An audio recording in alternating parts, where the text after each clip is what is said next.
ரூபா கூட இருந்தாலும் நிறைய அட்வான்ஸ் அதில் இருக்குது. அதனால இருக்கான்றதுக்கு நான் நிறைய அதை ஒர்க் அவுட் பண்ணேன். அது எனக்கு நிறைய விஷயங்கள் தெரியல. பக்கத்தில் அந்த வண்டியை இந்த வண்டியில் பெரிய மைனஸ் என்னன்னா, அந்த பேசிக்காக எல்லா வண்டியிலும் இருக்க ஒரே மைனஸ் தான் டயரு ஒரே மாதிரி அடிவாங்க. ஏன்னா அது கம்பெனியில் தர எல்லா டயரும் ஃப்ரண்ட் டயர் எல்லாமே அடிவாங்க தான் செய்யும். அந்த மாதிரி தான் இவர் வண்டியிலையும் இருக்குது. ஸோ அதை தாண்டி வண்டியில் எதுவும் பெரிய பிரச்சனையே இல்லை. அதில் நான் ஒரு விஷயம் ஒன்று சொல்கிறேன்னு சொல்லியிருந்தேன். அதுலேயே உருட்டணும் 50-55லேயே உருட்டணும். ஆனால் அந்த வண்டி 6 கீர் வண்டி, நம்ம வண்டி 5 கீர் வண்டி. அதனால நம்ம ஒரு கட்டத்தில் ட்ரம்மெல்லாம் புகத்தல ஆரம்பிச்சு. பூப்பாறை இருக்குல்ல, அந்த இடம் பக்கம் போகும்போது ட்ரம்மெல்லாம் புகத்தல ஆரம்பிச்சிருச்சு. ஏன்னா அதுக்கப்புறம் நம்ம வண்டியை போட்டு இழுத்துக்கிட்டு போக முடியாதுல்ல. ஒரு 2 மணி நேரம் நிற்க வச்சுட்டு, 1 மணி நேரம் மினிமம் 1 மணி நேரம் மேலே இருக்கும்னு நினைக்கிறேன். நிற்க வச்சுட்டு அதுக்கப்புறம் தான் வண்டி எடுத்துகிட்டு கிளம்பணும். அதுக்கப்புறம் அங்கேயே காய்கறிலாம் வாங்கிட்டோம். நம்ம மேலே போய் எப்படி இருக்குன்னு தெரியல. நான் ஃபஸ்ட் டைம் போகிறேன் மூணாருக்கு. ஸோ மேலே எப்படி இருக்குன்னு தெரியலன்ட்டு அவங்க போயிட்டு வாங்கிட்டு கிளம்பிட்டோம். நடுவில் வரணும் நல்லா பார்க்க எனக்கு ரொம்ப பிடிச்சிருந்தது. வண்டி நிறுத்துவோம்னு சொல்லி அப்போ தான் கிளம்புனேன். கிளம்பி ஆனை தட்டியா சம்திங் ஏதோ ஒரு பேர் இருந்தது. அந்த இடம் தானதுக்கப்புறம் ஒரு நல்ல வியூ வரும். அதுவே போட்டிருந்தது, வியூ பாயிண்ட்டுன்னு போட்டிருந்தது. ஸோ அதுதான் நான் ஷார்ட்ஸ் எடுத்துருப்பேன், நீங்கள் பார்த்துருப்பீங்க. ஸோ அந்த வியூவை தான் கொஞ்ச நேரம் நின்று பீஸ்ஃபுல்லாக பார்த்துட்டு சரி வீட்டிலலாம் காட்டலான்னு ஃபோன் பண்ணேன். ஏன் நேரம் வீட்டில் யாரும் ஃபோன் எடுக்கல.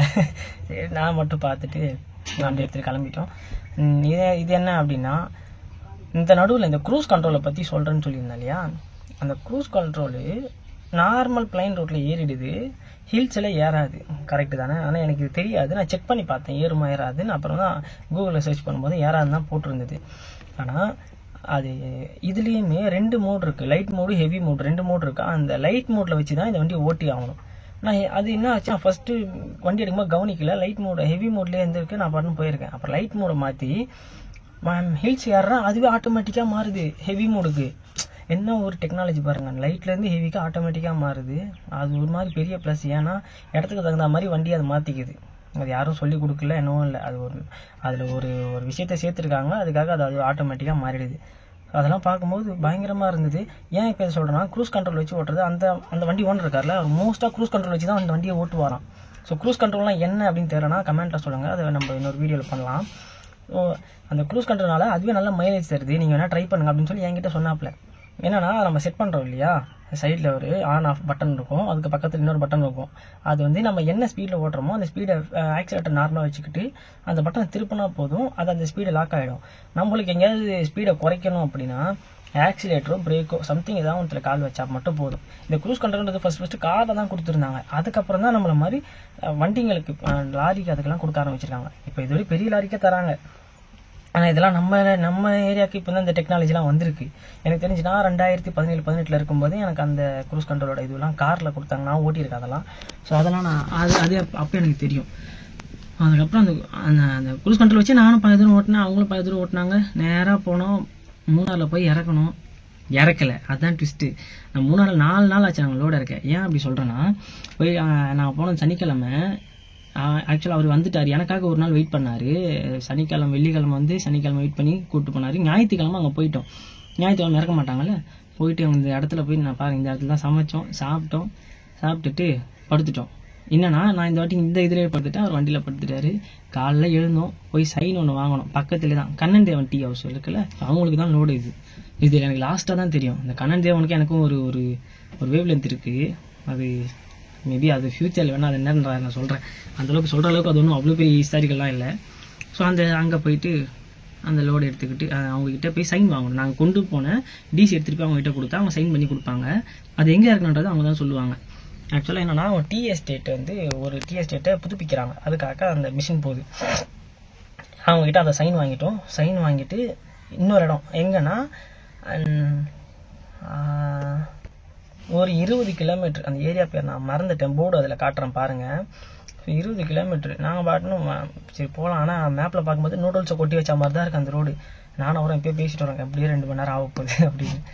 ஏன்னா வண்டி வருது ஒரு டன் ஓவரா, கொஞ்சம் பொறுமையாக தான் ஏறுது.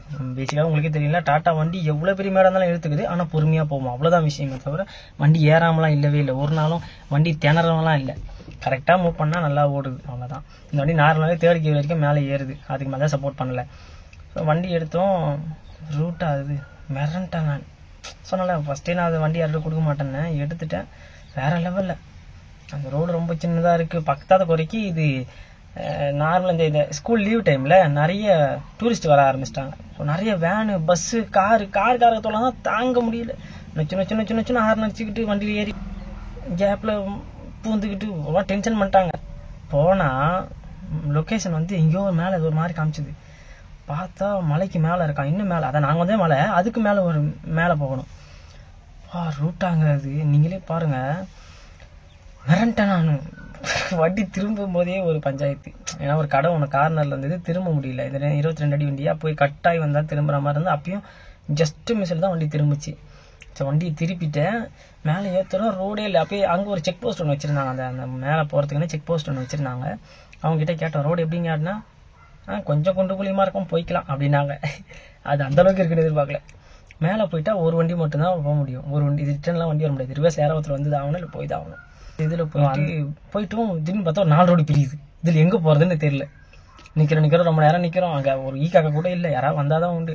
அப்புறம் நம்ம ஓனர் அண்ணா தான் போயிட்டு மேலே கேட்டார் எங்கே அப்படின்னா, இந்த மாதிரி அப்படின்னு சொன்னாங்க. அப்போ தான் அது இந்த பார்க்குறீங்களா இந்த போர்டு, இதில் ஒரு 1/2 கிலோமீட்டர் போங்க. நாங்கள் போகிறோம் மறுபடியும் 2-3 ரோடு வருது. அப்படியே கேட்டுக்கிட்டே போய் கேட்டுல நின்றுட்டா வண்டி கம்பெனியில் திரும்ப மாட்டேங்குது. ஏன்னா வண்டி இதில் எந்த வண்டி ஏறி கட் ஆகலான்னு பார்த்தா இந்த லெஃப்ட்டில் பொருள் இருக்குது. இப்போ நீங்கள் அதான் பார்த்துட்டு இருப்பீங்க. இந்த லெஃப்ட்டில் பொருள் இருக்குது, கட் பண்ண முடியல. ரைட்டில் பார்த்தா ஒரு செவ்வறு ஒன்று இருக்குது, ரொம்ப சின்ன ரோடு. வண்டி எப்படின்னா நம்ம ஏறி கட் பண்ணால் கட் ஆகிடும், ஆனால் ஏறுறதுக்கு இடம் இல்லை.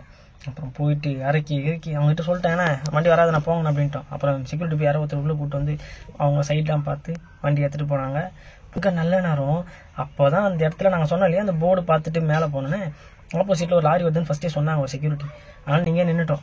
அந்த வந்த வண்டி தான் இந்த மண்ணை கொட்டி வச்சுட்டு போயிருக்கு. அதனால் பொருள் இழுத்து இந்த மேலே தள்ளுறதுக்கே எங்களுக்கு ஈஸியாக இருந்தது. எடுத்து இதில் போட்டுட்டு காலையில் போனோம். ஒரு 2 மணி 2-2:30 நம்ம முடித்தாங்க. எல்லாத்தையும் இழுத்து தான் தள்ளுறது, எதுவும் இல்லை. ஆனால் உள்ளே என்ன பொருள் தெரியுமா, நம்ம இந்த டீ தூளை ஒரு ஸ்டேஜ், அதாவது ஃபஸ்ட்டு கொஞ்சம் க்ரீன் டீ, டஸ்ட்டு, லீஃபு அப்படின்னு ஒரு குவாலிட்டி இருக்குல்ல, அதை பிரிக்கிறதுக்கான பொருள் இதில் இருக்குது. அது மாதிரி ஜல்லடை மாதிரி, ஃபேன் மாதிரி, நம்ம சிம்னிக்கு வர அந்த மேலே வரல தகரம் மாதிரி, அது இதெல்லாமே இது உள்ளே தான் இருக்குது. ஸோ ஃபைனலாக இது இறக்கணும். இறக்கிட்டு மறுபடியும் அதே ஆஃபீஸ்க்கு வந்து தான் ரிசீவ்டு வாங்கணும். மறுபடியும் 3:30 வந்தோம். வந்து ரிசீவ்டு வாங்கிட்டு நேராக பொள்ளாச்சி இறங்கிட்டோம். நான் என்ன பண்ணிட்டேன், மரத்துக்குள்ளே இறங்கி வீட்டுக்கு வந்துட்டேன். ஸோ இதுதான் இருந்து இதில் என்ன கணக்கு வழக்கு அப்படின்றது எனக்கு தெரியாது. ஸோ நான் பெருசாக அவர்கிட்ட கேட்டுக்கல. ஸோ அதனால் இதில் கணக்கு வழக்கு எனக்கு தெரியாது, பார்த்துக்கங்க. அண்ட் இதை தாண்டி இன்னொரு விஷயம், நிறைய பேர் வண்டி போட போகிறேன்னு சொல்கிறீங்க. கொஞ்சம் கேர்ஃபுல்லாக போட்டுக்கோங்க. அதை மட்டும்தான் என்னால் சொல்ல முடியும். இல்லை அப்படின்னா கூட யார் கூடாது ஓட்டுங்க. கூட கிளீனரு இல்லை கூட டிரைவர் ஏதாவது கேட்பாங்கள்ல, அவங்க கூட போய் ஒரு 6 மாதம் மினிமம் 6 மாதமாவது வண்டி ஓட்டுங்க. அதை பற்றி கற்றுக்கிட்டு நீங்கள் வண்டி பண்ணால் பாருங்கள். இதை மட்டும் தான் என்னால் சொல்ல முடியும். என்னடா இவன் இப்படி நெக்கலாக பேசுகிறான்னு நினைக்காதீங்க. நான்லாம் நிறையா பட்டிருக்கேன். ஏன்னா பல லட்சத்துக்கு என் மேலே கடன் இருக்குது. அதை தீர்க்க முடியாமல் நான் என்ன கஷ்டப்பட்டுருக்கேன். அதனால தான் நான் உங்கள்கிட்ட சொல்கிறேன். ஸோ நீங்கள் யோசித்து முடிவெடுங்க. எந்த முடிவு எடுத்தாலும் நல்ல முடிவாக இருக்கட்டும். அதனால் அவசரப்படாதீங்க. ஏன்னா நாங்கள் வீடியோவில் சொல்கிறது பெரிய தொகை தான், அது உள்ள நிறைய செலவு இருக்குது, நிறைய பஞ்சாயத்தும் இருக்குது. அதை நீங்களும் நேரில் வரும்போது புரிஞ்சுப்பீங்க. அண்ட் நல்ல வீடியோவில் பார்க்கலாம். அது வரைக்கும் சேஃபாக பத்திரமா இருங்க. பாய்.